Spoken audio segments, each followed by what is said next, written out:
Hi, I'd like to share with you a book called Larger Than Life Lara by Dandi, Daley, Mackall. Chapter 2, The Beginning. First thing that happened was everybody in the whole 4th grade class, and that includes Mrs. Smith, stopped talking. She was right in the middle of telling us about William Shakespeare, who invented plays in England. Plus, she was telling us about a play our whole school was going to put on, and how some of us could be in it, and others of us would be really important, but on stage and not on stage, and that shouldn't make us feel bad. And we're all of us looking at Mrs. Smith, because she gets real mad at us when we don't. And I was watching the way her eyes change size when she finishes each sentence. They get bigger, like periods stretching into exclamation points. Anyways, that's the first thing. I heard quiet. Second thing was the air changed. Now this is where Mrs. Smith, Amanda Catrone, and Tommy Otto would argue with me, but this is my story. And I say the air in our classroom changed. It was hot, lemon drop sweating hot. So even as Maddie Simpson looked like she had tiptoed through a water sprinkler. And I'm not saying the air turned to ice or nothing, but I stopped sweating. So there you have it.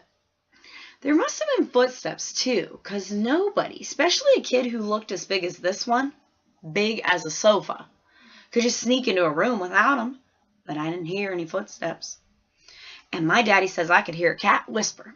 When he's been drinking, he says the cats in China can hear me, which is his way of saying shut up.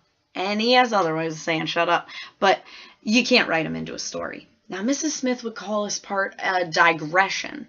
So I'm thinking I can get away with it because I got it inside all these parentheses. Before I saw who'd come into our room, though, and change the air, I saw Joey Gilbert see her. And Joey looked like he had just spotted a ghost. Or maybe the principal had just kicked him out of school for a week for punching a littler kid, and his mom showed up. Then I saw Marissa see her. Marissa's so shy you almost never even see her face. But this minute, her face is full view on. And it's nearly all eyes and mouth dropped open. Then I saw her. And I've seen her so much since that first time, it's honest to Pete hard to say what I thought she looked like. And this isn't something I never thought about as a writer of real things that you haven't made up. It's not easy to write the truth, even if that's all you set out to do. I guess I remember thinking, this is the biggest girl I've ever seen. Right away, I wonder if she was stuck in the doorway, because she's still standing there, filling up the whole space, and there's no light from behind her. And I figured she was about the most mountain-like human being I had ever seen, or maybe hill-like, with ridges and rolling fields. And I probably thought that because she was wearing a green dress. And I'm sure about that green dress because it's what she always wore to school. Whoa! Eric Rudabaugh was the first one to start up talking, of course. And Wayne wasn't far behind. Man, is the circus in town? Wayne whispered, only his whisper is about 100 times louder than a normal person's regular voice. I risked looking at the stranger's face to see how she took it, but her round cheeks didn't even twitch, and those pale blue eyes stayed twinkling like she was smiling even though her mouth wasn't. So I figured she hadn't heard Eric and Wayne, because when they call me freak girl or toughie, and I guarantee they don't mean it in a good way, or hillbilly, there's no reason I can pretend that I didn't hear.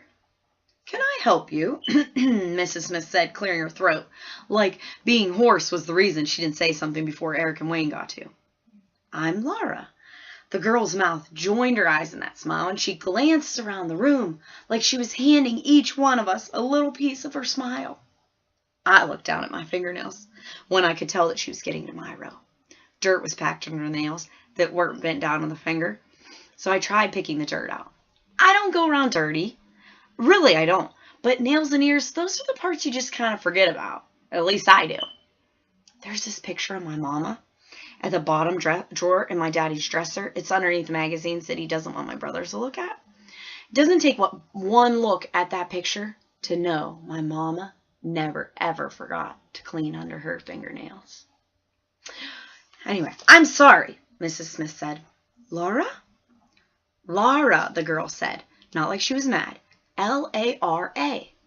I see. But you see the teacher did not see. Were you looking for someone? Lara's smile got big enough to show her tiny white teeth. One of the front teeth was missing, and that made her look stranger than fiction. She stayed there, standing in the exact center of the room.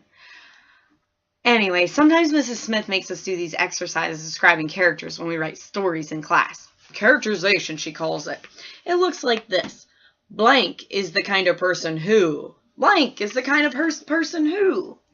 Then we fill in the blanks for all the characters. Well, my mind was filling in the blanks like this. Lara is the kind of person who changes the air in a classroom. Laura is the kind of person who would be the only one left in Kansas if a tornado blew everybody else to Oz. Mrs. Smith wouldn't like this one, though, because I think it's too long. Lara is the kind of person nobody ever sees, even though she's the biggest thing in the room. Lara is the kind of person who makes you feel almost normal. Lara is the kind of person you never forget. Thanks for listening. Larger Than Life Lara by Dandi, Daley, Mackall.